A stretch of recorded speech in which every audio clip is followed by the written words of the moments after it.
This is the time I went to a strip club and all the strippers were 50 years old and up.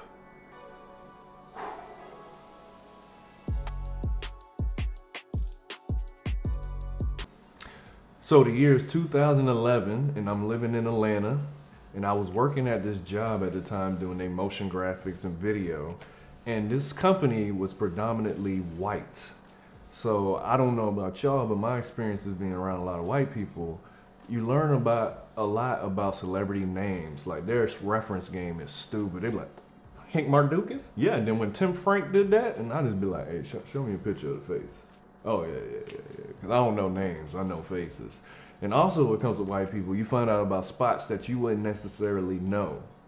So, around this time, I had a birthday coming up, and two of the guys that worked in my apartment, they were white, they said, we want to take you to this strip club called Claremont Lounge.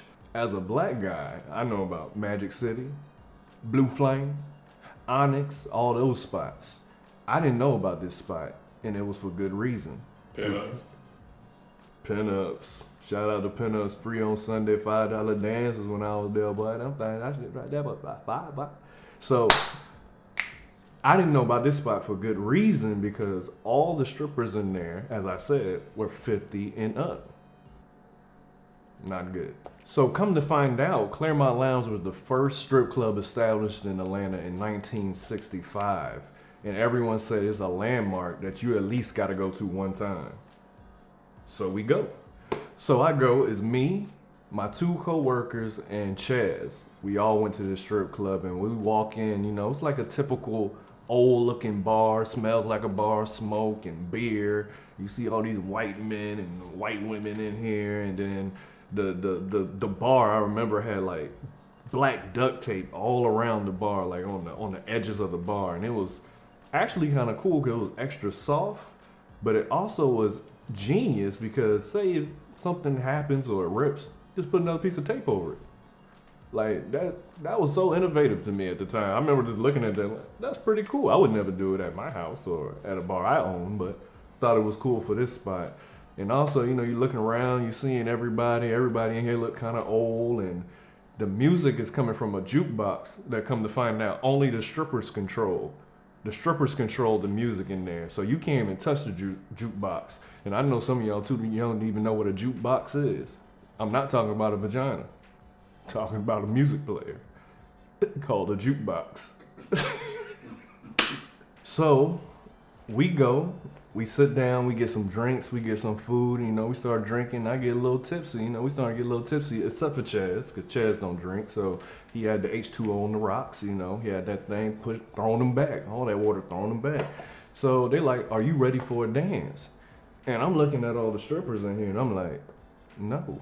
But if I am to get a dance, I want Blondie. So Blondie was the most famous stripper in this strip club because she worked there for 3 decades.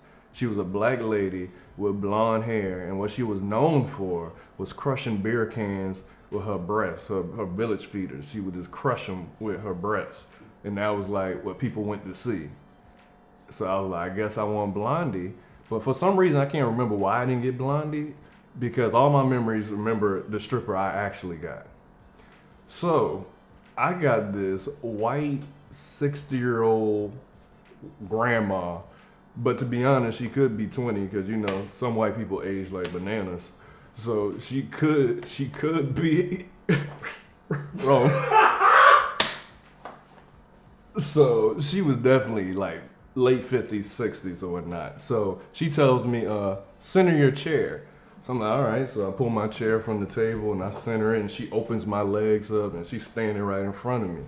And I'll never forget this. The first thing she said to me, she said, hold on, let me take off my heels so I can get my center of gravity. I said, what? She said, yeah, I get my center of gravity. I'm like, gravity? In my head, I'm like, am I about to get a dance from an astronaut? You ain't here talking about gravity. I ain't never hear nothing about gravity in a strip club. So I'm like, all right. So then she starts dancing, and she looked like one of them strippers from Grand Theft Auto Vice City. And then, the way she was, I don't want to go on this lady, but I got to paint the picture for y'all, man. She was built like a Steve Harvey suit.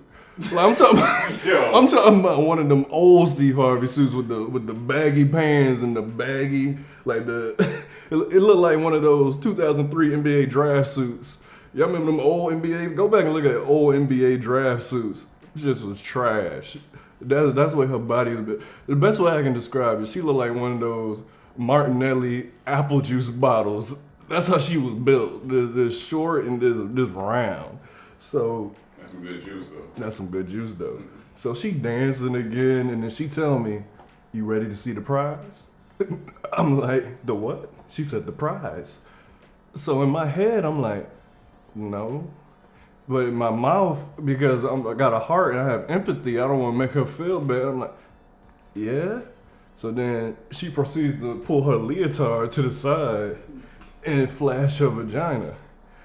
And when she did it, I just stop and look at it. She like, "You like what you see?" I'm like,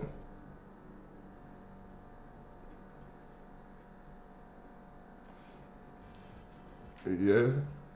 But the funniest thing, before she went to expose her vagina, she had to move her fupa, so she moving it so she can see to get to the leotard. It looked like she was digging in a fanny pack trying to find her ID. You ever had a fanny pack on and you trying to find it? What my ID? You looking in there? That's how I looked before she got to the leotard to show me. So I'm looking at it again.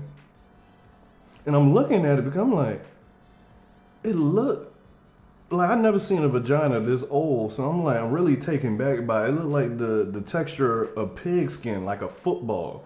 Picture a football, that's what it looked like. It was like wax. It was this freshly waxed, but it was still old. It looked like Homer Simpson mouth.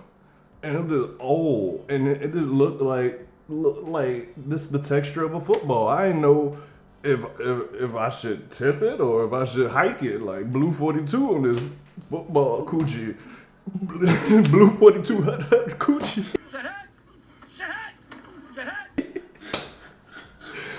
So she covers back up her vagina. She turns around now. So now she turns around. She starts backing up a little bit, and she says, "Remember, no touching." And I'm like, "Ma'am, I do not want to touch you."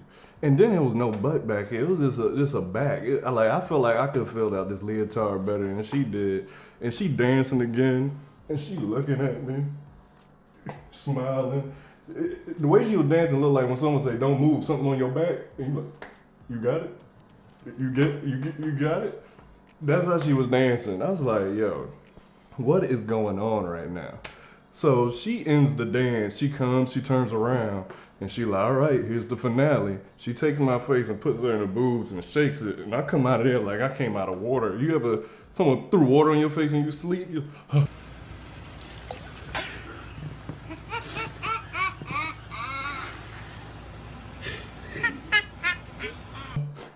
I didn't know what was going on. I didn't want to be there. I didn't want to be in it. I didn't want to touch it. It just wasn't what I wanted or what I thought I was going to get when I came in here. So the dance ends. And I thought that's the worst it could get until I went to the bathroom. So I go in the bathroom, and there's not urinals or toilets. There's a long, low-ass tub filled with ice, and you just step up there and you pee. So it ain't no divider. So I seen 4 dudes up there just peeing. They can all see each other dicks because there ain't nothing to block it. So I'm like, all right, I'm gonna wait. I ain't trying to see no dick. So they all pee, they leave. Right before I'm about to go, a dude that worked there come in there and throw more ice all over it. And then he look at me and then walk out. I'm like, what the fuck wrong with him? So I go and I pee. And this is the most satisfying, for some reason, the most satisfying thing to pee on ice. I don't know why, I like peeing on ice. So I'm peeing on this ice. I wash my hands. You barely can wash your hands in there. And I go back out there and they like, "You want another dance?" And I'm like, "No." So we stay there a little longer, get some more drinks, get some more food. And I ended up the night going down the street to this place that used to be jumping in Atlanta called MJQ. If anyone been there before when it was good, it was amazing. And that was the time. Oh, last point. Right when we was leaving, Blondie came in and I got to see her crush the PBR cans with her BLTs, her pretty long tits. And it was actually entertaining. I wouldn't pay for it, but it was cool to be there and see it at the time. And then I went to MJQ. So that was the time I went to a strip club with all the strippers were 50 and up. And I mean, all of them in there was 50 and up. Two things. Number one, what did it smell like in there? It smelled like a bar, so it was a lot of smoke and a lot of like alcohol and food. It smelled like that, to be honest. And number two, if her vagina looked like... Can you step out of the light for me? 'Cause it's blocking me, okay. If her vagina looked like pig skin, does that mean the hole is the Super Bowl? Well, if it is, I don't want to be there. Because when she said that was the prize, she named that the prize. I was like, that's the prize. I want to come last place. Yeah, absolutely. I want to lose if that's the prize. That's not a carnival you want to be at. No, I've never seen a vagina that old. It had ears on it. It looked like, you know, when a tire's balding and you got to switch out your tire. It looked like when you put the bacon in the pan and shrivel up. Yeah, like, you know how they say my papa was a Rolling Stone? That coochie was a Rolling Stone. It's been places. Wherever she laid her puss was her home. All right. But shout out to her. Hopefully she's still alive and she's doing her thing. If she alive, that pussy dead.